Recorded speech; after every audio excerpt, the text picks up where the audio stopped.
Hayley, welcome to the show. Thank you very much. Thanks for having me, Greg. So you're the founder and president of Global Business Development for Women Riders World Relay. So tell us about your organization. The fancy title, that, isn't it? Yeah, so, Women Riders World Relay is an initiative that I set up. It's a global event by which we performed the world's largest motorcycle relay, and it was performed entirely by female riders. And this was basically meant to wow the industry into realizing the global potential for female motorcyclists in the market, and also to connect and find more women that were relatable and we could, ride together, really, more than anything. So when did you start this organization and do this relay? So the idea came to me August 2018.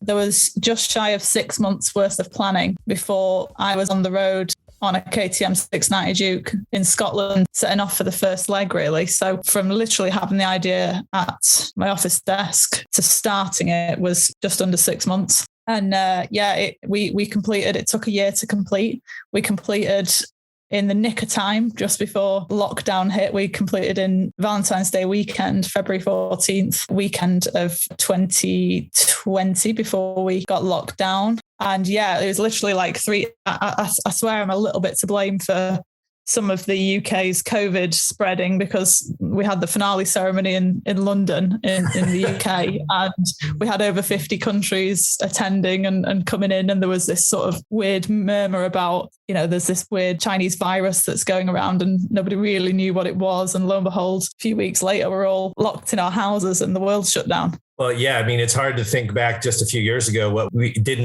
know, and how different things have been, obviously, just a few weeks after your event concluded. So, yeah, that's nuts. So before I'm curious about how the pandemic has impacted your organization. But what I want to back up is how does a motorcycle relay like this work? How do you sort of do this? And you said it took a year, and I don't know how many countries were covered, but how does it actually work? Okay, so imagine an Olympic relay where you pass a baton from person to person. We basically did that via day-long rides, motorbike to motorbike. Sometimes it was groups of riders meeting up and riding with the baton and passing it to the next group of riders. Sometimes it was a sole woman riding across several countries. It depended on the country membership. We traversed across 87 countries in total over the course of a year, and we were pretty much on the road every single day. There was a couple of weeks across the course of the year where we had a day's rest, or we had a day where we needed to ship the baton or something like that, because Sure. As much as I'd love to, we can't ride motorcycles over water.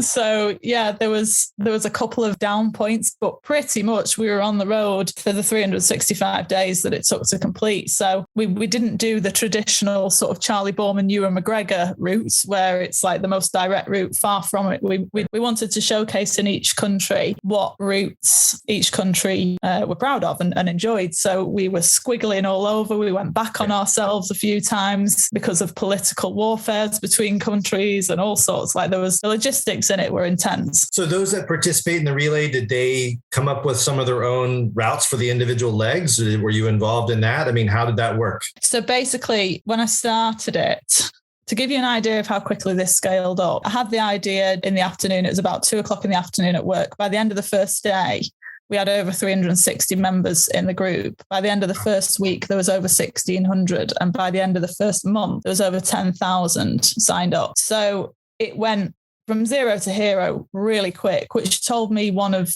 the most important things was that the timing was right, and that women wanted this voice and they wanted to be accounted for at this point. So straight away, I was like, oh my God, I need help. There's no way that I can do this on my own. And, I just had this idea. I didn't have a plan in place. I literally had an idea. I was winging it at this stage. And so I recruited what we call the admins, which involved a lot of Facebook stalking and trying to find out, who would be most suitable on the team, what are the connections, how would we work together, etc. And then we recruited. So the admins were basically the core 5 or 6 people that would orchestrate the relay and deal with the main sort of logistics of it. And then obviously I'm sat here in the UK. A lot of the other admins were sat in the USA. We don't know the best routes to ride in Pakistan or India or Germany or wherever. And we also don't speak the 56 languages that were in our group across all the different time zones. So we thought, right, we need to hire and recruit local ambassadors is what we called them, to showcase, because they know their countries best, and to showcase the best routes and to be able to converse effectively, to be able to organize it. So each country had one or more ambassadors within it. So we actually ended up with, because we actually went across 87 borders, but there was over 100 countries involved in the group. So we ended up having like at least 200 ambassadors across that we were managing across the world. And we would allocate days. So a number of days to each country, dependent upon A, the country size, B, the country membership sign up, and C, things like the terrain, etc., the weather. We were literally using Google Maps and Google Earth to like look at roads and see, right, is this actually a road or is it a dirt path, or, you know, is it a mountain or is it a hill, you know, all these sorts of things. And yeah, so we'd allocate a number of days to each country, and then it was up to the ambassadors to create the most appropriate routes. And this didn't always mean the best route, because remember, you've got a group of people that are riding together who've 9 times out of 10 never ridden together before. A lot of the time don't have experience in riding in a group. There's probably going to be delays along the way. If one person didn't, or one group didn't pass that baton on time to the next one, the whole of the rest of the world's routes would be skewed. Right. So it was essential that we made sure that the baton got from A to B on each day. And that was drilled into every rider, that no matter what, we need to get the baton from A to B. So sometimes the routes changed. Well, I mean, obviously, yeah, because if you have delays, it would have cascading effects on any downstream legs of the exactly.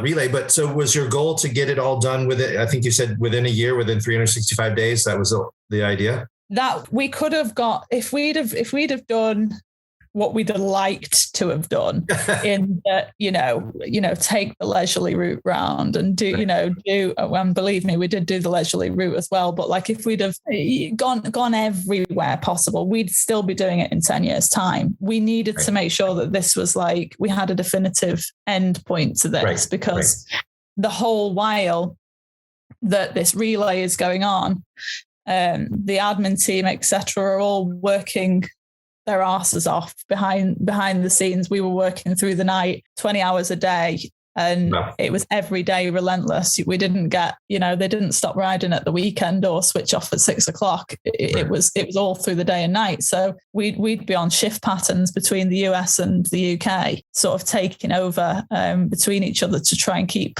things moving and to keep communications across the world. Sure. I mean, because you and I'm in California, you're in the UK, we've got an 8-hour time difference, but you've got admins that are in the US and you've got people all around the world. You can have, 12-hour time difference, 18-hour time, whatever it may be. And that's going to be tough. So when you said that how did you stay in touch with it? You said this grew really rapidly within, first day, week and month. Mm-hmm. Was it on Facebook? Is that how it grew so quickly? Is that how, I know social media things can spread like wildfire. Is that how you kind of, got the word out? It's so funny how I can't stand social media, but I loved it for this. And it was a really positive social media thing to happen. So this was pre the days of Facebook Translate. So we didn't have that option of translating, so on one tab of my computer, I'd have Google Translate up. On the other tab, I'd have the Facebook group up, and I'm typing it. So to spread the word initially, I'm typing in motorcycle women, female riders, biker girls, blah, blah, blah, all these different phrases in all these different languages, and searching for groups in Italian, German, French, Spanish, Portuguese, all these different languages. Then I'm posting what I'm trying to achieve. And I've had this crazy idea who's in. And then I'm having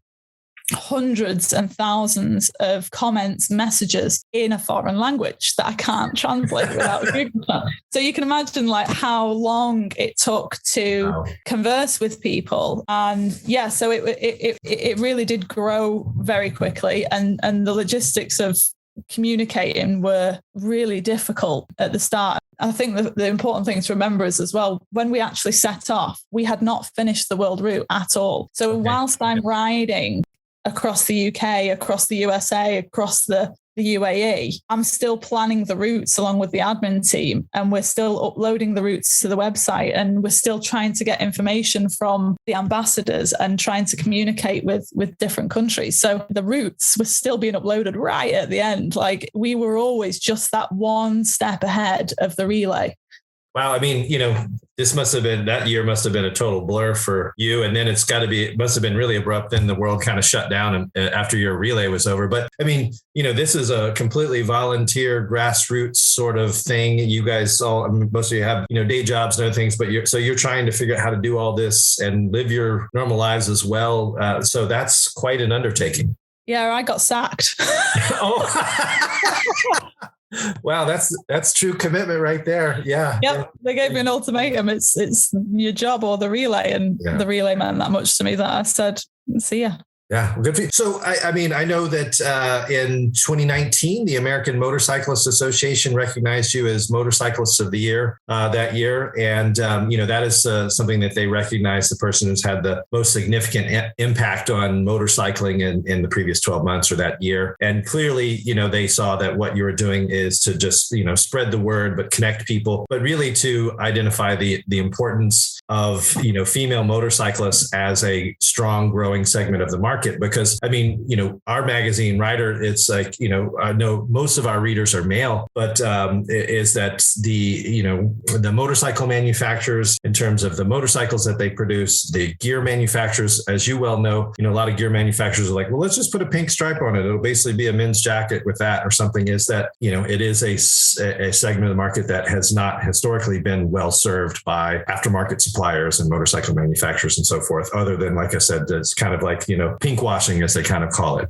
so. Mm-hmm. So what was your question? Sorry. Yeah, I'm sorry. Yeah. So I guess what I'm saying is, so you got recognized by the AMA. Like, really, what inspired you to? My understanding is you haven't been riding that long. Is that correct? Yeah. So I started riding close to my 24th birthday.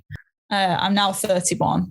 When I started the relay, I was 27. It was, I've not been riding too long, but I guess I've grown up around bikes. My dad rode, my brother rode, my cousin rode. I was never allowed one because I was the reckless child, and then I rebelled, right. and got one anyway. And then, it was very apparent. I think it's important not to focus on the fact that, we are under catered to with gear.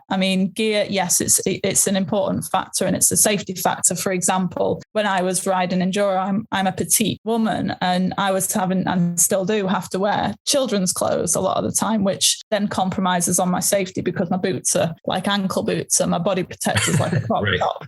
Right. So there is an aspect of gear, and absolutely it's an important thing that, we should be able to be catered to and wear things that we feel good in, and, have that option available to us as female motorcyclists. But moreover, what really opened my eyes up was the global issues that we have as female motorcyclists. So, for example, in Iran, it's still illegal for a woman to own a motorcycle license.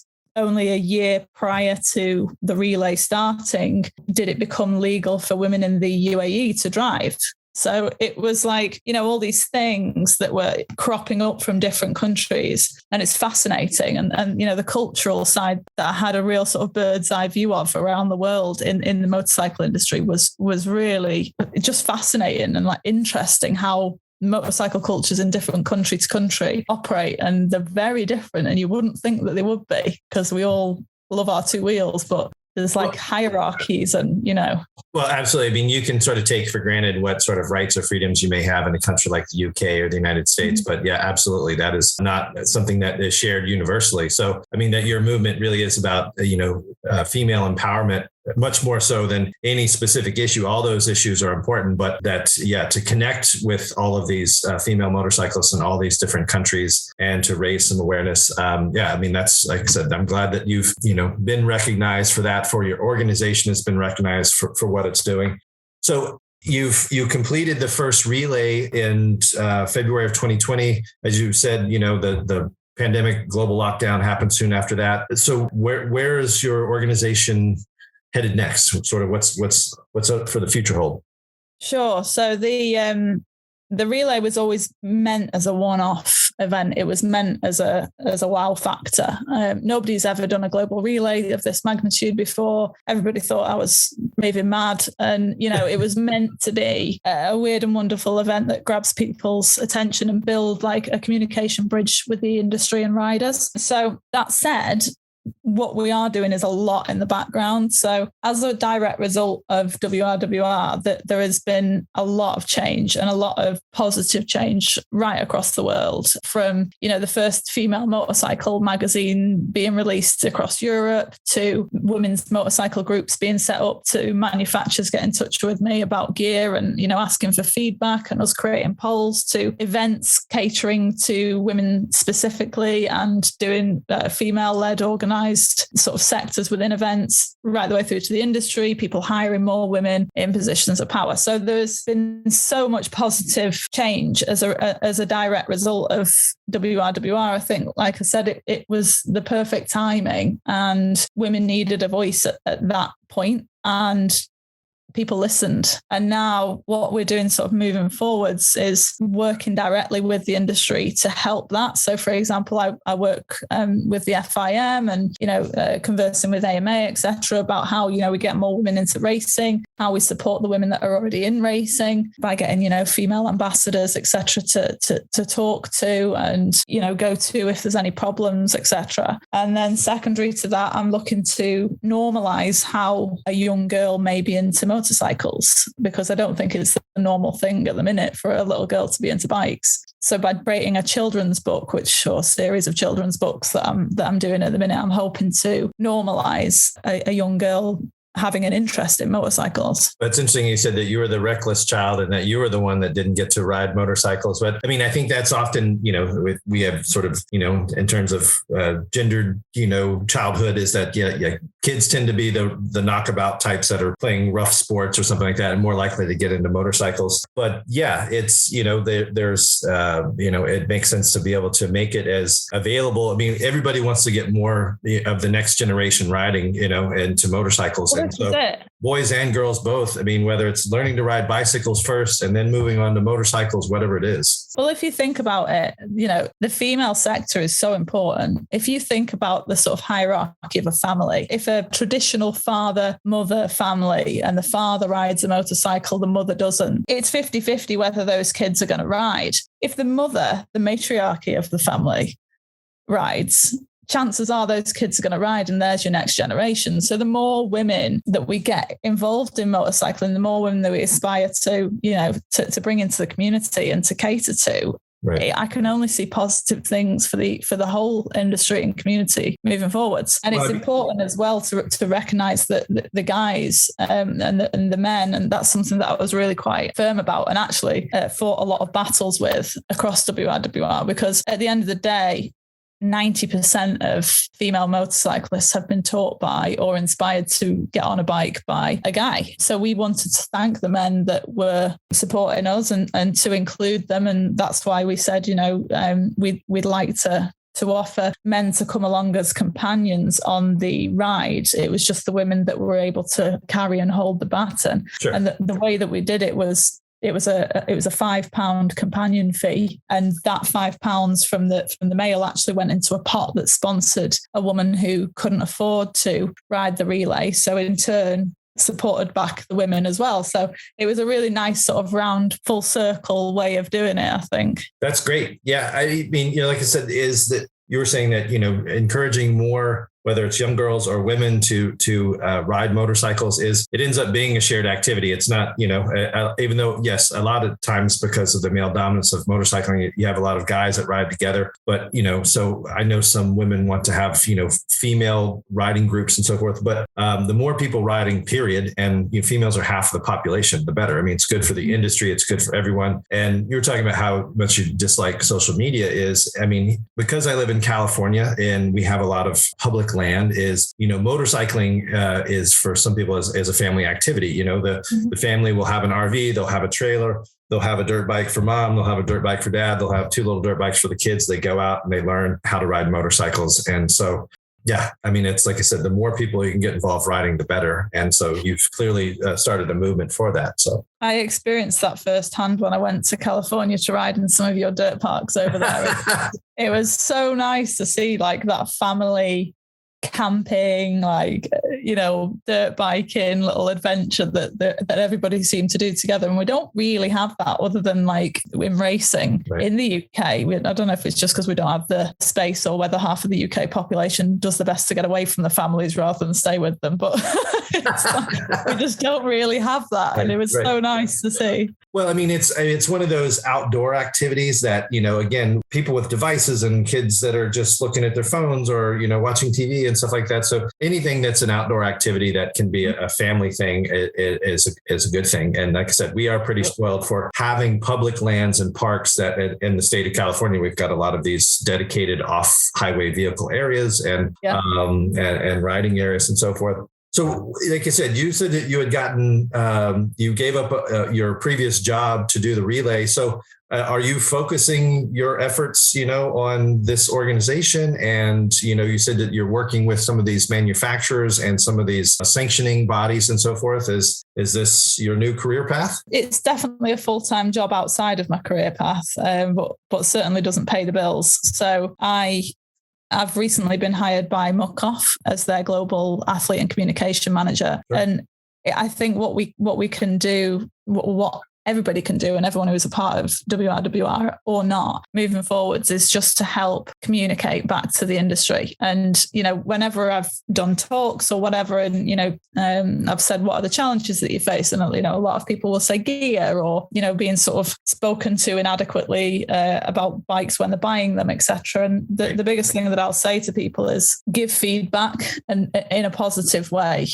So if a shop isn't hosting gear or a manufacturer isn't developing gear that you like or that fits you, then rather than saying, I don't like this and stomping my feet, the industry needs constructive feedback. So how are we going to do that? And it's things like creating polls that we do within WRWR. And, if you're being spoken to through your husband when you're purchasing a bike or something like that as well.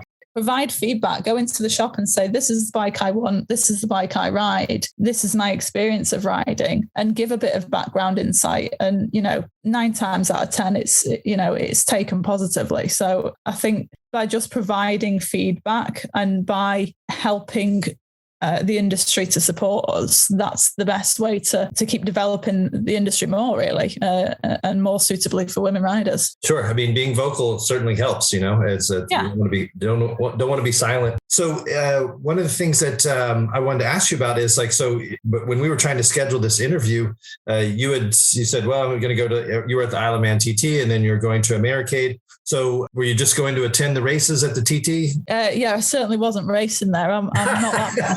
I'm mad, but I'm not that mad.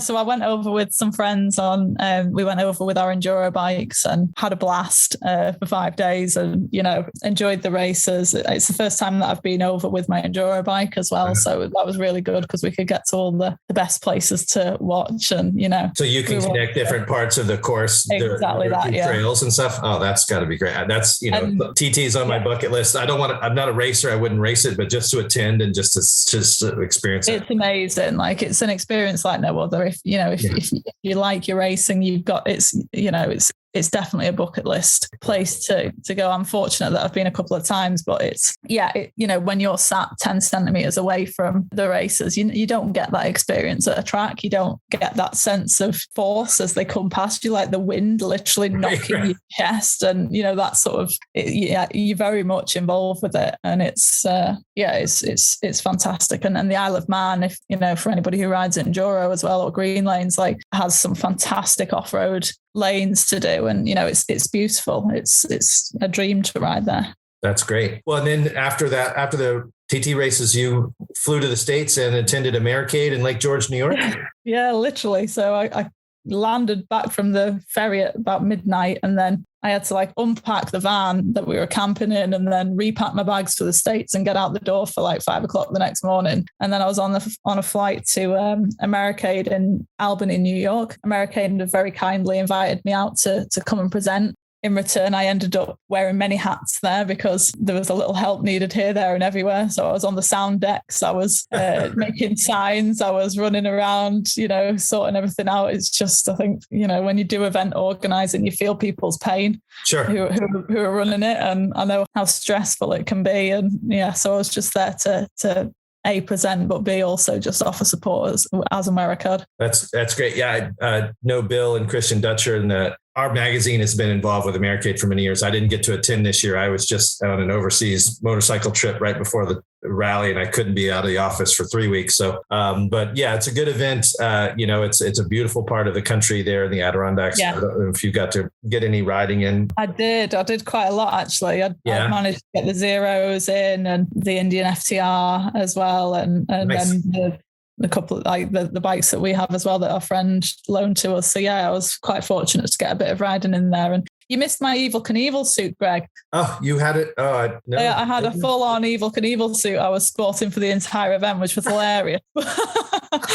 That's awesome. Well, I'm glad that they invited you out. Hopefully you were able to, give a presentation and spread the word again. I really appreciate you coming on the show and telling us more about Women Riders World Relay. I know you say WRWR. It's probably easier to say that. I figured I was going to get tongue-tied. But it's an impressive thing that you pulled off. Again, not many people that have only been riding for a few years start something on such a big scale. I know, like I said, you sacrificed a lot to get it pulled off, but it sounds like you made the impact that you're looking for and that you're continuing to have a voice and influence within the motorcycle industry on a global scale. That's great. I wouldn't have had it any other way. It was worth all the sleepless nights and more. Yeah.